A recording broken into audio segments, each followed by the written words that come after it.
Buen día para todos, gran gusto en saludarlos, bienvenidos una vez más. A ver, ¿cómo decir? Comienza, seguimos sin duda, ¿no? Porque no hemos faltado nunca en todo este mes de enero y parte de febrero, pero claro, hemos un poco apelado al baúl de los recuerdos, como siempre le digo a Estela, para ver las cosas que pasaron, que nos refresquen la memoria de las cosas que se han logrado. Algunas no, pero tener presente lo que nos ha hecho en todo este año. Y como se habrá dado cuenta, ha sido muy extenso, un menú muy grande de cosas que han pasado. Y ahora hemos vuelto con este 2023, que ojalá sea el mejor de todos los años. Y la UNASPU, créanme que está en eso, para que sea el mejor para todos ustedes. Y qué placer, qué gusto estar comenzando este 2023 con la presidenta de UNASPU, Estela Ovelar. Me acuerdo, Estela, el último programa que descorchamos la sidra, ¿no? ¿Te acordás? Me acuerdo. Bueno, un gusto estar después de este receso, podríamos decir. Exacto. Hubo un receso, pero tampoco paramos de trabajar. Un gusto estar nuevamente, un gusto con la audiencia, en un año que tenemos muchos compromisos que atender por delante. Sí, terminamos el año descorchando una botella y ojalá podamos brindar muchos logros. Muchos logros. Estela, la sensación al haber visto, la gente la debe tener, pero al haber visto todo este resumen de estos programas, cosas que han quedado afuera porque no se podía poner todo, pero ha pasado mucha cosa, cuánta cosa. Pasó mucha cosa en poco tiempo, con una vida dinámica. Sigue pasando, Néstor, ¿verdad? Sigue pasando porque ahora tenemos la semana esta entrante, nos recibe la Comisión de Diputados formada por el tema de la reforma de previsional. Vamos a ir con UNASPU, vamos a ser recibidos, y hay mucha cosa. Hemos estado estudiando un poco más los cambios que se introdujeron en dicha ley y bueno, hemos seguido trabajando y apostando, siempre buscando lo mejor para nuestra gente. No quiere decir que lo logremos siempre, pero la búsqueda siempre es lo mejor para nuestra gente. Hemos hablado en los programas de radio del aumento, de la quita que hay que hacer del 3%. Claro, y uno dice, no alcanza, no se va a recuperar lo que se ha perdido, ¿no? Porque aparte, yo te preguntaba la vez pasada, y la apuesta a la ronda salarial, a los acuerdos que son 200, pero bien vos lo decías, hay que esperar un año casi. Claro, claro.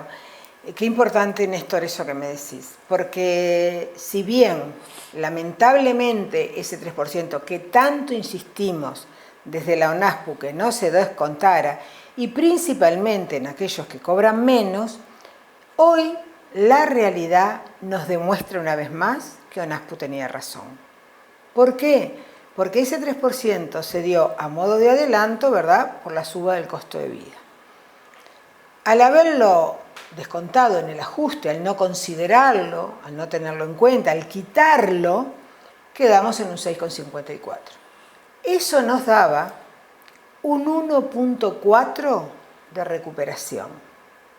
A los números me estoy refiriendo. Hoy, en la fecha que estamos, llevamos 1,55 del IPC. Superado. Superado. No hay recuperación. Eso es muy fácil, no hay recuperación. Sumado, lamentablemente, lo que está pasando el país con esta sequía, que los artículos, ¿verdad?, de la fruta, la verdura, ha tenido una suba muy importante. Sumado a los 10 pesos por kilo de supergas.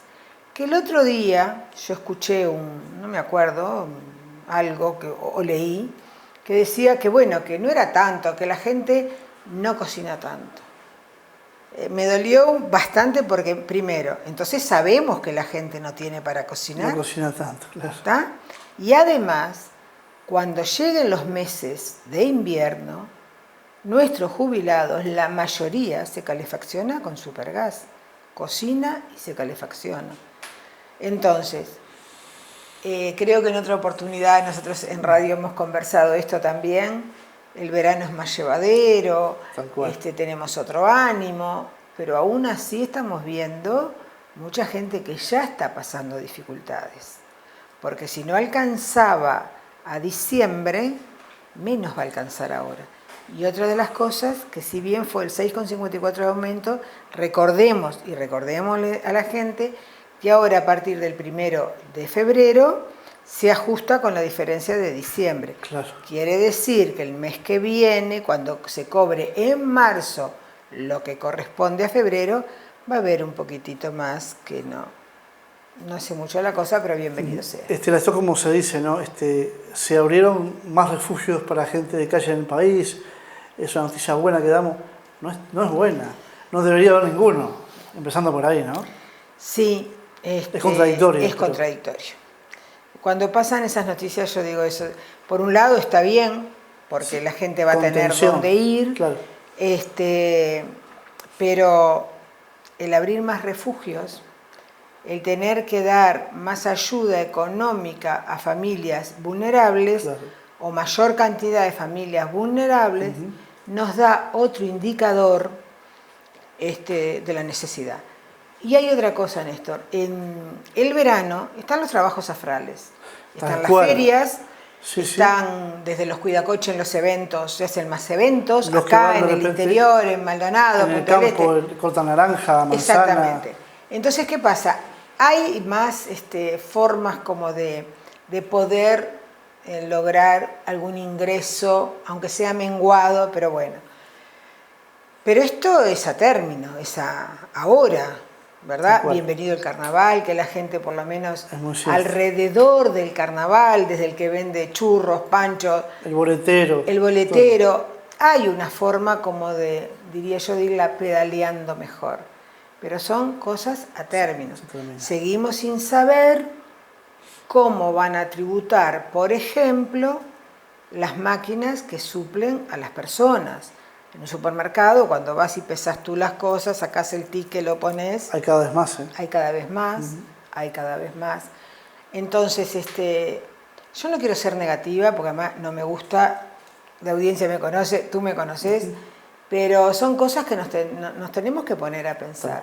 Los meses de verano, hasta en el ánimo de la gente, la alimentación es otra. Totalmente. Una fruta, pero yo otro día me encontraba con una señora grande y que me decía, me llevo para una ensaladita de fruta, 2 pelones, y tú decís, sí, claro, está bien, pero tú en invierno no podés llevarte 2 pelones, 2 bananas, una naranja. ¿Está? Entonces, bueno, nosotros vamos a seguir insistiendo desde la ONASPU, Néstor, a que se considere que no hubo recuperación real en el bolsillo de nuestros jubilados y los más vulnerables. No hubo recuperación. Porque aparte uno piensa, Estela, ojalá se dé, que haya ajuste de nuevo las mínimas ahora a mediados de año, ¿y si no hay? Pero ya pasó. Ya pasó. 2021 hubo, digamos, un ajuste y se descontó en diciembre. Sí, ya ahí quedamos medios débiles. El pasado también se descontó ahora. 2022 fue a todas las jubilaciones un adelanto de un 3%, se descuenta. Seguimos quedando débiles. Claro. Ahora esperemos, nuestro señor presidente comunicó que el 2 de marzo iba a hablar algo del IRPF y el IAS. Pero consideremos que las jubilaciones y pensiones más bajas no pagan IAS. Eso va a ser para otra franja. Las jubilaciones mínimas ya no están pagando. No pagan ya hoy el IAS. Entonces tampoco va a abarcar a todos, salvo que haya alguna balanza que eso se le dé, pero no sabemos. Honestamente no sabemos. Nosotros debemos seguir insistiendo. Por ahí, como los ajustes son a voluntad del Poder Ejecutivo, quizás se podría hasta adelantar algún ajuste, porque hoy, insisto, el 1,4 había sido la pérdida del poder adquisitivo, lo que transmite el Poder Ejecutivo, y hoy el IPC ya está en 1,55. Y aparte de un año donde todos sabemos que los primeros de enero las tarifas públicas aumentan, suben, ¿no? Aumentó OCE, aumentó UTE, aumentó el Supergas, claro. Y lo vemos, diríamos, en ese puchito en las almacenes y supermercados. Pero ese puchito incide después en lo que tú podés consumir. y cada vez nuestros jubilados, a mí me dicen, antes iba, suponte, con, yo qué sé, 500 pesos, me dice el otro día un señor que atendimos en ONASPU, me vienen con 500, fui con 500 pesos y no traje nada. Y sí, y esa es la realidad de la economía. Porque a veces los números son fríos, no sabemos de qué hablamos, nosotros lo decimos siempre. Pero esa es la realidad. Nuestros jubilados y pensionistas hoy ya están perdiendo mayor poder adquisitivo. El poder adquisitivo de la gente más vulnerable es en el comer, Néstor, es en el comer. Y a veces se da, y se da muchas veces, de que el núcleo familiar, lo más importante es el ingreso del jubilado, que es el seguro de todos los meses, ¿no? Es el que banca la olla a veces, ¿no? Es el que banca la olla, y además con este problema espantoso, porque realmente es lamentable el tema de la sequía, el pequeño productor también se las ve muy difícil. También. Porque acá hablamos de pronto de los grandes exportadores, pero el pequeño productor se la está viendo difícil, ¿verdad? Esas pequeñas producciones con pocas hectáreas de campo. El otro día miraba un video que se pasó acá en ONASPU TV, las mujeres rurales, ¿no? Y esas mujeres también, ¿no? A veces, qué angustia mirar para arriba todas las mañanas y ver que no cae una gota, ¿no? Y qué alegría cuando cae. Hay que vivir ese es un momento, día a día, ¿no? Es un momento muy difícil. Porque uno se levanta de mañana, abre la canilla y sale agua. Sí, Néstor. La malgastamos a veces. Mira, yo leía hoy temprano, o ayer, no recuerdo bien, que se decía que en los balnearios si mal no recuerdo, de Salinas y de Parque del Plata quedaba agua por una central que hay por allí para 15 días. Claro. O sea, incide eso en muchas cosas, pero principalmente lo vemos en el consumo de la gente, ¿verdad? La fruta, la verdura, para aquella familia más vulnerable es difícil. Bueno, y carne ni hablar, ¿no? Que es un elemento ya casi prohibitivo para mucha gente, ¿no? Para mucha gente, Néstor. Nosotros acá incluso recibimos llamadas en ONASPU de la gente y sí, está muy complicado. Yo me acuerdo, Estela, que están mirando se acordarán, quizás Rodrigo, nuestro productor también. Yo cuando era chico me acuerdo que hacíamos puchero y los obuco era la carne que se usaba para darle gusto, pero no era una carne tampoco, porque es muy venosa, no era... El otro día hace un tiempito fui a la carnicería a comprar una bandejita con 3 rodajitas de obuco, quería tomar sopa, casi 400 pesos, porque ahora es corte gourmet. Ah, mira. Yo pensaba, digo, ¿sabrán los que designaron ese corte gourmet, lo que usábamos antes nosotros para... Como eso mucho, ¿no? Sí. Pero además, a ver, cuanto más grandes, a veces, ¿viste? Deberías de consumir pescado, Tal cual. Por un tema de salud también, ¿no? Porque a eso siempre lo que conversamos contigo, le sumamos los problemas de salud. O carne con menos grasa. Menos grasa, no se puede... pero bueno, nosotros creo que nuestros representantes... Viene un año difícil, Néstor, porque muchos ya vimos que están en carrera política partidaria, ya están con cara a la elección, con cara... Pero a mí, ¿sabés qué me preocupa, Estela? Que a vos también, las promesas que se pueden hacer, ¿no? Porque nos pasa siempre lo mismo, hay que decirlo, ¿no? Se promete mucho a veces. Es parte del juego, y capaz que sí, pero... Es el parte del juego democrático. Es muy duro, pero, ¿no? ¿sabés una cosa, Néstor? Yo cuando los escucho hablar, al que sea, presto especial atención, ¿qué hablan de los adultos mayores o de los viejos? Salvo alguna excepción que ha soslayado alguna cosa, parece que no estamos arriba de la mesa. Porque no se produce, ¿no? No producen los adultos mayores para algún sector. Para algún sector, para su cabeza, no produce. Pero también muchas otras tenemos mano de obra barata. Sin duda. ¿Verdad? Sin duda. Cuidando hijos, cortando el pasto en un balneario, una empleada doméstica que como cobra una pensión magra, una jubilación magra, no la podemos poner en caja. Tenemos mano de obra barata. Una mujer que trabaja todo el día afuera y viene y sigue con las tareas de la casa. Esa ¿Qué mujer mano de obra barata? Que duerme pocas horas, que tiene que ser madre, esposa, compañera, amigo y administradora de una casa. Y tiene que ir a trabajar. Es bravo. No, es difícil. Mirá, en los balnearios tú ves gente mayor cortando el pasto. Y que no lo hace por deporte. No. Lo hace porque necesita. A ver, una persona de 70 años que agarra una máquina y que va a cortar el pasto para un balneario, que va a arreglar un jardín, es porque realmente, o que te van a vender pan casero, o una rosca de chicharrones, lo que sea, un dulce casero, lo que sea. Eso es gente que precisa. ¿Tá? Eso es gente que precisa. Algo está faltando y bueno, y eso se termina en esto. Eso en marzo, abril se complica porque el clima complica, totalmente. El movimiento de gente complica. Lo que nos falta es tiempo ahora para ir a la tanda. Ya veo. Bueno, pero una tanda muy especial donde vamos a ver los cambios que se suceden a partir de los aumentos. El 1 de enero, porque hubo modificación en los topes, claro. Y bueno, los vamos a ver. Muy bien, ya seguimos. De acuerdo al decreto número 3/023, el valor de la base de prestaciones y contribuciones BPC para el 2023 es de 5.660 pesos. Por lo tanto, las prestaciones han cambiado su valor. La pasividad mínima en curso de pago es de 17.317. La pasividad mínima a nuevos beneficiarios a partir del 2023 será de 17.263. La pensión a la vejez e invalidez, 15.197. La prima por edad, 3.627. El tope de ingresos promedio del núcleo familiar para la prima por edad es de 20.945. La jubilación especial reparatoria, la ley 18.033, es de 28.300 pesos. La pensión graciable es de 22.640. La pensión especial reparatoria, 48.110. La pensión por violencia doméstica, ley 18.850, es de 14.985.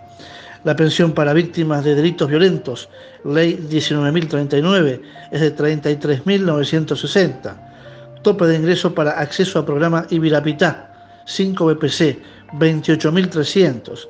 Tope de ingreso para acceso a Operación Milagro, 10 BPC, 56.660. Por su parte, se modifican también los valores que determinan las franjas de aprobación al impuesto de asistencia a la Seguridad Social IAS. Los nuevos valores que rigen para este año son los siguientes. Franjas de BPC de 0 a 8, 45.280. De 8 a 15, 45.281. De 15 a 20, 84.901. Más de 50 BPC, 283.000 pesos. Quienes perciban jubilaciones o pensiones cuyo ingreso nominal sea inferior a 45.280 se verán exonerados de tributar IAS. Finalmente se modifica también el tope de ingresos para poder inscribirse al programa de soluciones habitacionales. El valor tope está fijado en 12 unidades reajustables y por lo tanto se modifica todos los meses. Al 1 de enero del 2023 el valor de la UR 1.501,26. Tope de ingresos para inscripción para el programa de vivienda 12 URs, 18.015 pesos. Segunda parte de NASPO TV aquí en la red. Queda tanto para hablar, pero vamos a administrar el tiempo bien, porque bueno, vamos a tener posibilidades, si Dios quiere, todo el año seguir conversando, informando, básicamente, ¿no? Pero me quedé con lo que hablamos al comienzo, Estela, y ojalá toda esta historia se pueda ir revirtiendo de a poco, ¿no? Pero que es un trabajo que empieza, como vos siempre decís, y tenés toda la razón del mundo. Básicamente la gente que está ahora mirándonos afuera, al interior, un legislador que viva cerca, un alcalde, alguien que lo vemos en la feria, lo vemos en el mercadito, bueno, amén de saludarlo, preguntarle por la familia, por el perrito, por el gatito, hacerle ver estas cosas. Claro, sumamente necesario. Además, incluso en el interior quizá la gente tiene más cercanía, claro, con los representantes, pues el vecino del barrio. Con el intendente, pues el vecino del barrio. Tal cual. Pero conversar de estas cosas. ¿Qué pasa con estas cosas? Porque estos números que dijimos muy por arribita, lo pueden conversar. Sin y ahí duda está la realidad de lo que te rinde el dinero cuando cobras. La reforma de la Seguridad Social. El ministro Mieres habló hace unas semanas diciendo de que los jubilados no los toca y los futuros jubilados van a ganar más, los jóvenes de ahora que se van a jubilar. Y entonces yo me pongo a mirar, yo que estoy mirando el informativo, digo, ¿y cómo es esto? ¿Qué argumento, bajo qué solidez me confirman a mí que jubilado no me toca nada de esto, no me perjudica? y que a mi nieto, mis hijos van a ganar más cuando se jubilen. Yo humildemente, más allá de quien lo haya dicho y otros lo han repetido, creo que es hacer futurismo. Nosotros estamos estudiando el nuevo proyecto de ley, ya te digo porque vamos a ir a diputados esta semana. Los números nuestros y de otras organizaciones no nos dan lo mismo que el Poder Ejecutivo, porque si te cambian una tasa de reemplazo que es los años trabajados más la edad de la persona, que te da, digamos, un porcentaje, cuando hay cambios en eso, no siempre son favorables, la mayoría no lo son. Se le ha demostrado al Ejecutivo que no es así, pero además, Néstor, insistimos siempre, si bien se te dice que a los jubilados, una vez que la ley esté en vigencia, nosotros los ya jubilados, no nos toca, tenemos que tener siempre presente que si al trabajador le va mal, si los consejos de salario le va mal, a los jubilados nos va peor. Claro. Eso tenemos que tenerlo sobre la mesa, permanentemente. No es que no me importa, pero además, hemos hablado en otras oportunidades, Néstor, del tema de la pensión por viudez, que te puede pasar mañana. La ley entra a vigencia y a los 180 días puede pasar. El proyecto de ley hoy, la ley hoy te marca que a los 40 años una viuda percibe la pensión por viudez de por vida. La ley nueva lleva a 50, 52 años para tenerla de por vida. Pero además, a diferencia, viene una diferencia que para nosotros es muy importante, se le agrega el aguinaldo a las viudas de caja militar, claro, no las del BPS. Pensamos que, bueno, como le suben la edad para tener el derecho, lo cubren con eso. Nos preocupa mucho porque entonces la seguridad social, que debiera ser para todo el país igual, para todos los ciudadanos igual, ¿verdad? El derecho humano fundamental de la seguridad social, ya marca diferencias. O sea, eso a nosotros nos implica a los 180 días que va a estar en vigencia. No es que no te importe. Insistíamos en el sistema de cuidados que no se hablaba nada. Ahora se crea una comisión para que se estudie el sistema de cuidados, Banco de Previsión Social, MIDES, y me falta un organismo, creo que es SACE. Las representaciones sociales no estamos. Y a estudiar. A estudiar cuando ya hay una ley de sistema de cuidados. Una ley que se puso en práctica, era continuar con esa ley. Mejoremos los derechos, ahí está, cambiémoslo, trabajemos sobre eso. Pero además se crea esa comisión con esos representantes y otra vez las organizaciones sociales no estamos afuera. Entonces los voceros, muchas veces de la realidad de esa gente, del trabajador, el representante de los trabajadores, de los empresarios, el representante de los empresarios, de los jubilados, los representantes de los jubilados, que insistimos, y puede verse, no fuimos afrales, no aparecimos solamente en la elección, nosotros seguimos trabajando, no estamos. Entonces, volvemos a hacer diagnósticos donde algo que ya hay una ley es preocupante. La agencia que ayer se trató, o antes de ayer también lo de la agencia, que se crea esta agencia reguladora. Nos parece bien que los organismos sean regulados, controlados, pero las potestades que se le da a esa agencia, yo lo he dicho muchas veces acá y en radio, no soy constitucionalista, pero para mí tiene un perfil de inconstitucional, porque ya la Constitución es la que marca las potestades del Banco de Previsión Social en esos temas. ¿Y qué pasa ahí, Estela, cuando hablabas hoy de la expectativa de vida que aumenta? ¿Ahí qué potestades puede tener esta gente que va a entrar a esa comisión puede subir la edad de retiro. Puede subir la edad de retiro. Claro, a mayor expectativa de vida. Con 3 integrantes del Poder Ejecutivo. No es mucho poder. Y es no respetar la Constitución ni la institucionalidad del Banco de Previsión Social. Claro. O sea, más allá de porque además pueden observar directores y jerarcas de los entes, pero más allá de eso es no respetar la Constitución a nuestro modesto punto de vista. Qué tema, ¿no? Y sí. ahora la gente se pregunta, ¿y dónde está el tema? Está en el Parlamento. Está en la Comisión de Diputados. Se aprobó en Senado, introdujo algunas modificaciones. Ahora está en Diputados para ser aprobada o no. Y se tomarán en cuenta más modificaciones o no. ¿Se tomarán en cuenta? ¿Hay esperanza, Estela, de que ustedes vayan?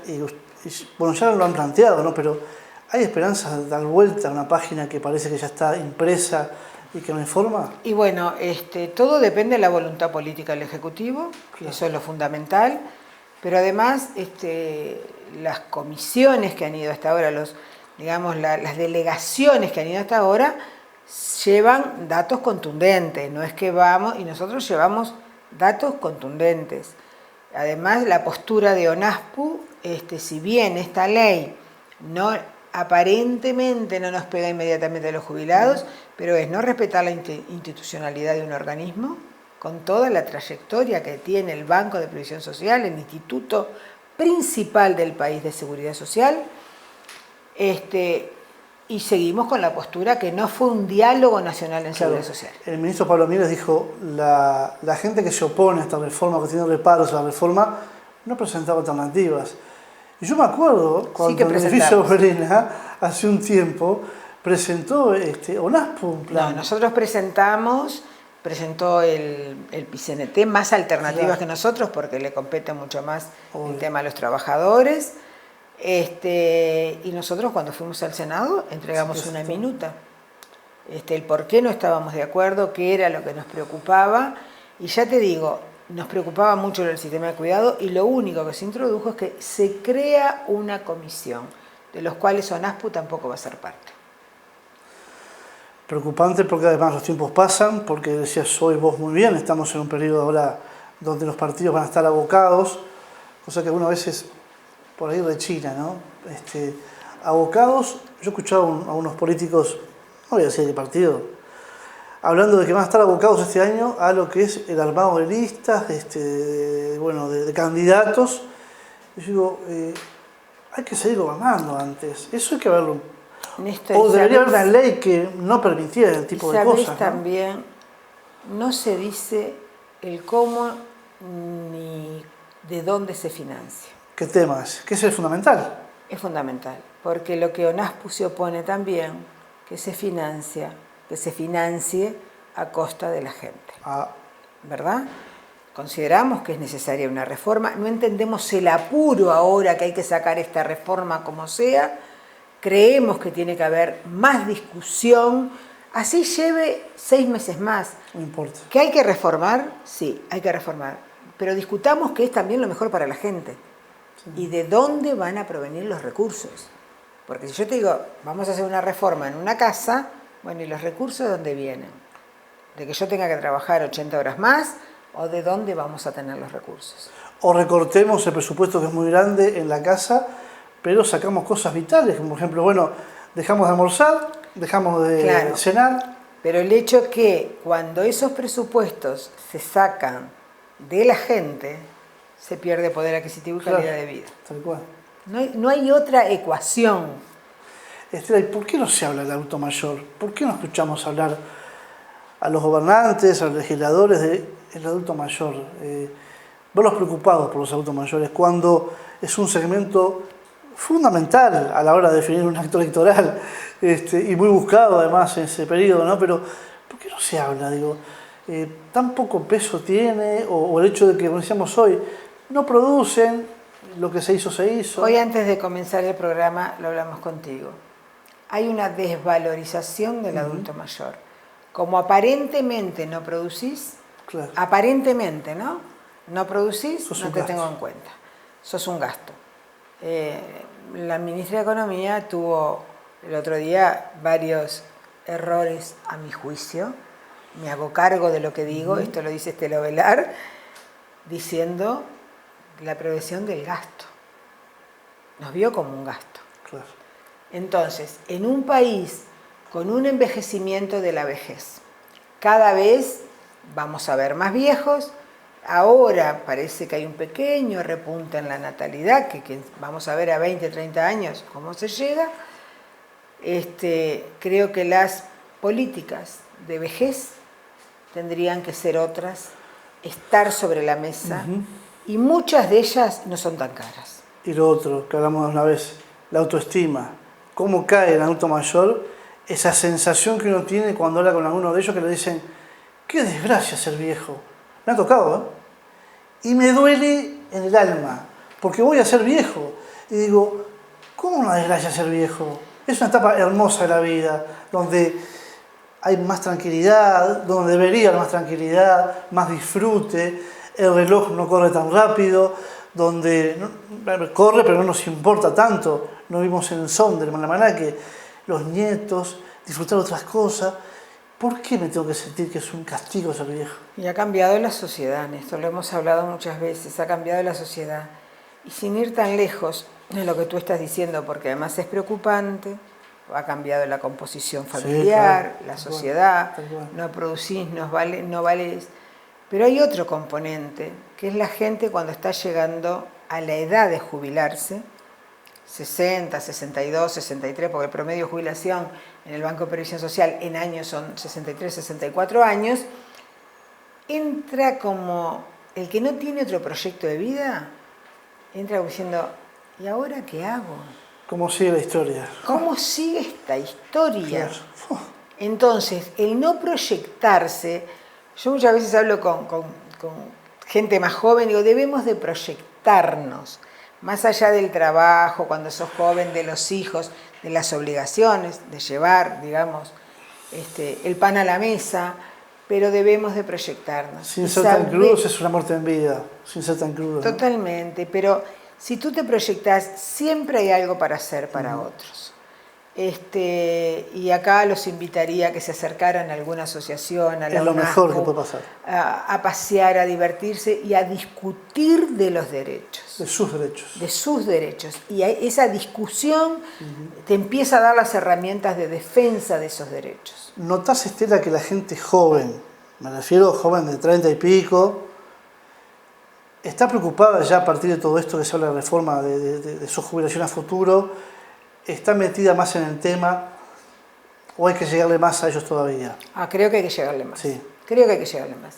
Hay sectores que sí, que están conscientes que esto puede ser preocupante, y hay otro sector de jóvenes que es como que no les va a tocar nunca. En tu caso, Estela, por ejemplo, ¿cuándo te das cuenta vos que estabas cerca, más allá del número de la edad, que estabas ya para que empezabas a jubilarte, que empezabas a dejar de trabajar? Bueno, lo mío fue medio excepcional. Yo lo decidí preparando un concurso, iba a concursar y había perdido en ese momento un ser querido muy cercano y aprovechaba a estudiar los sábados, entonces me incorporo, estudiaba en la cama porque hacía frío, estoy diciendo, cierro lo que estaba estudiando y digo, ¿para qué? Con 60 años, porque ¿qué pasó?